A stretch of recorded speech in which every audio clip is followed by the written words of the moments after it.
everybody, welcome back to another video by DissociaDID. This is going to be another mental health advice video, and this is going to be for anybody who suffers with pretty much any mental health issue that makes you feel like you're unconnected to the world. So this could be schizophrenia, this could be psychosis, it could be depression, anxiety, it could be dissociative disorders, it could be mood disorders, it can be personality disorders, anything that makes you feel like you're not quite connected to the world around you, or you're too caught up in your own thoughts, or maybe you're having a panic attack and you can't focus and it's like, whoa, this will help you. So if you don't know what grounding techniques are things that can help you regain your focus, can help you calm down, can help you feel more grounded in the world around you. It can help bring you back to yourself. So for example, if you do suffer from dissociation, it can help you feel kind of like you're coming back into your body and that you're part of the world around you. So especially if you suffer from DPDR, which is depersonalization or derealization, this could be very, very helpful,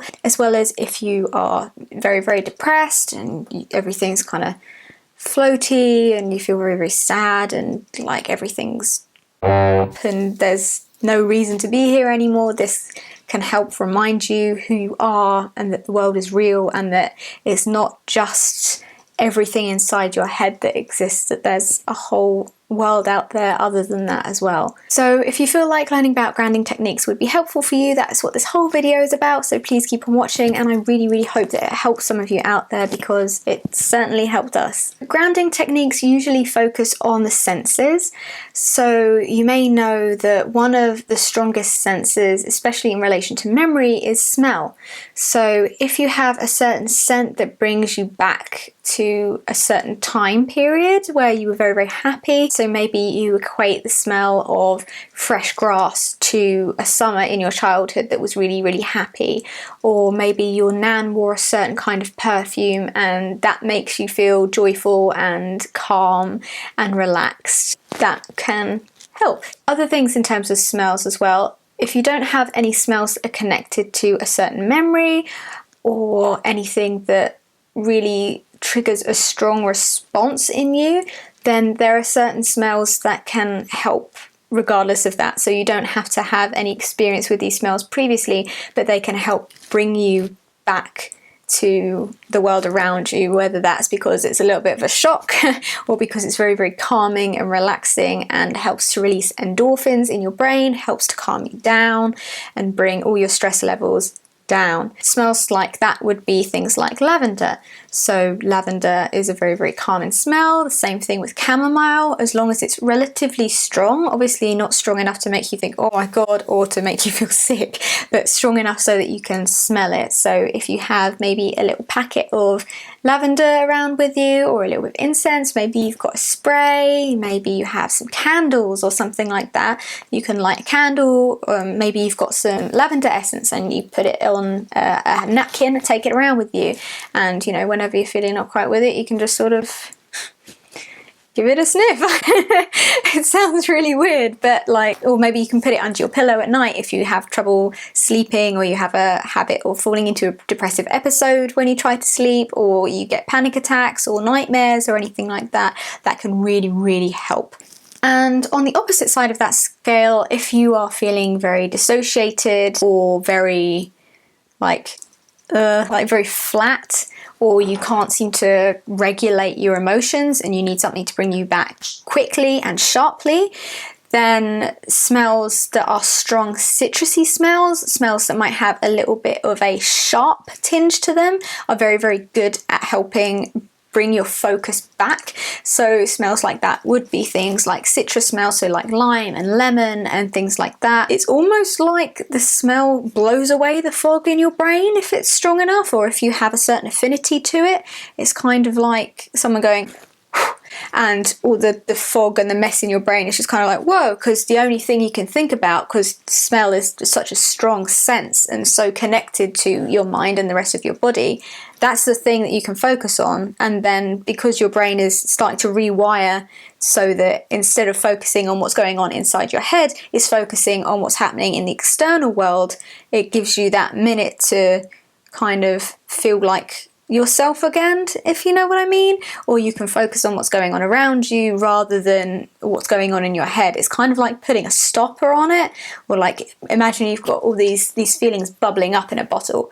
It's kind of like putting a little stopper in it, and then all of a sudden you're like, oh oh yeah, you know? So that's really good as well. So calming smells and active smells, so things like lavender and chamomile versus lemon, lime and citrus scents. Other techniques for grounding, what I find personally to be the best for grounding is tactile and touch sensations, because especially when you have other senses like your sight or your smell that you're trying to stimulate, it still almost kind of all feels in your head, but when you're touching things, it very much connects you to the world around you.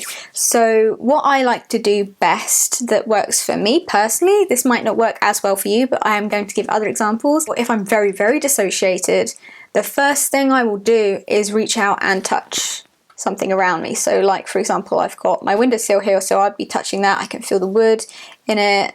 I can run my hands down, and there I've got my radiator, and that feels very, very different. There's little holes in the top. I don't know if you can hear that. It's me running my hands along the holes in the top of my radiator. It feels very, very cool and very, very smooth, whereas my wall feels chalky and rough. And if you run your hand along walls, you can feel all the bits of rubble and stone in it, and that gives you a lot of sensation because your hands are very, very sensitive. So that kind of is a very, very grounding experience because it feels very real all of a sudden, especially if you've been touching things before, such as maybe you're in bed and you're touching your bed sheets, and there's not really much sensation when you touch bed sheets because it's just kind of cottony and soft, or maybe a bit rough. And then if you suddenly put your hand on something that's very cold and very, very rough, it's like, whoa, hold on. Is this the real world? Am I real? Sort of thing. So things like that can help. If you carry around things that are enjoyable to touch, so maybe you have some of those little squishy toys I know some people like slime and things like that. I know some people enjoy to help ground them and sort of stimulate their tactile senses. Try and what? Oh my god, maybe I need to ground right now. No, to try and stimulate their more tactile senses of touch.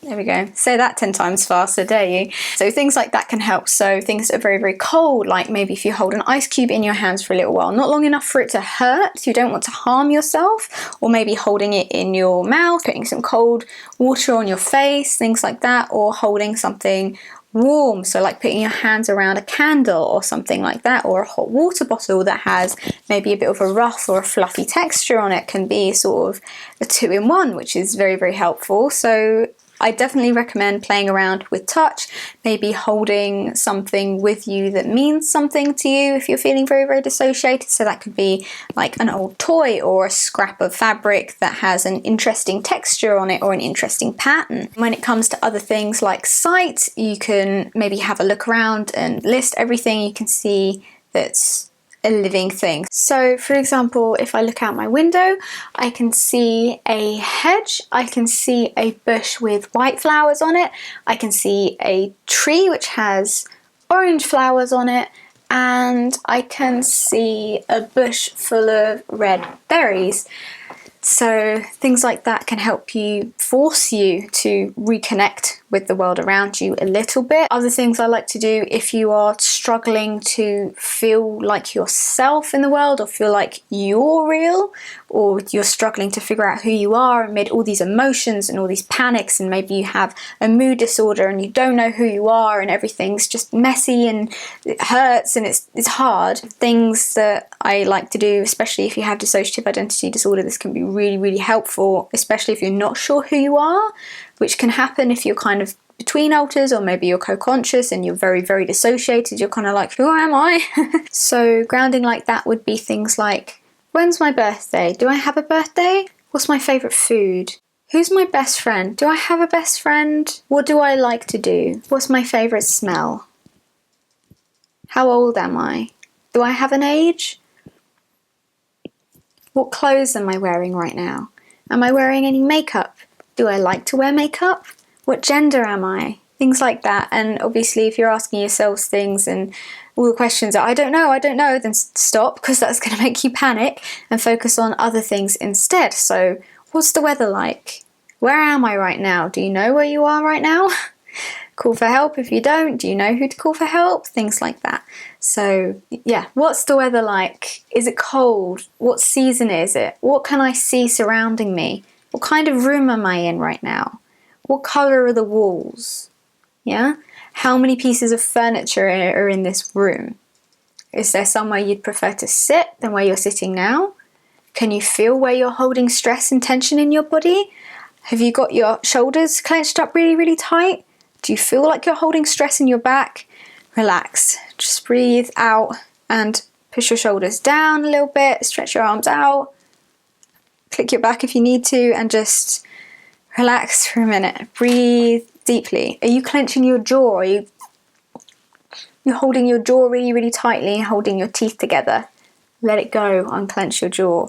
Have you got a headache? Are your eyebrows pushed together? Are you furrowing your forehead? Relax it. Calm down. Do you have your hands clenched, or are you grabbing onto something really tightly?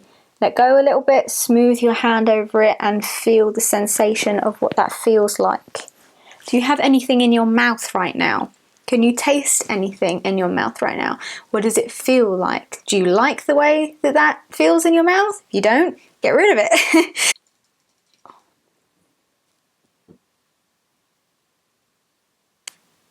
Things like that. Just learning how to reconnect with yourself, how you're feeling, check up on yourself. Are you holding stress in your body? Are you anxious? Is that making you feel angry and frustrated? Is there anything you can do about that? If you can't regulate how you're feeling emotionally, generally the best place to start is physically, because everybody knows the physical and the mental are connected. So especially if you have a mental health disorder and you feel like you don't understand what's going on and everything is too hard and you don't want to think about it anymore because it's just rubbish, then start on the physical. That doesn't mean you have to get up and go and do 5 push-ups. It can just be something as simple as unclenching your jaw and taking some deep breaths, doing some breathing exercises, doing some grounding exercises. And it may seem like this is a chore and this is, like another thing you've got to do to get better, but it's really not. It's very, very easy, simple things that can be done in a matter of seconds or a matter of minutes. And I promise, if it feels right for you, then it will make a world of difference. This is a coping tool for if you're struggling. I hope that some of those things may have been helpful for you. If you want a more in-depth video on things like how to identify where you're holding stress and how to relax your body, I've got a video in the works on things like how to recover from a panic attack or a dissociative episode and things like that. Would that be interesting for you guys? How do you feel about things that aren't necessarily 100% DID related? Things like this would be coming as an extra video alongside DID things and not replacing the dissociative identity disorder theme of our channel, because that is what this channel is about. It's mental health advocacy and mental health awareness and dissociative identity disorder. That's the main part of this channel, is the DID. And then if you suffer from any other mental health disorders, if I can help, I want to. And if you're enjoying this kind of series, then I will push it forward for you and you can have 2 videos a week. So let me know how you feel about that. Does that interest you? Did you find this helpful? Do give me a little comment below. Let us know how you feel about it. If you have any requests, let us know.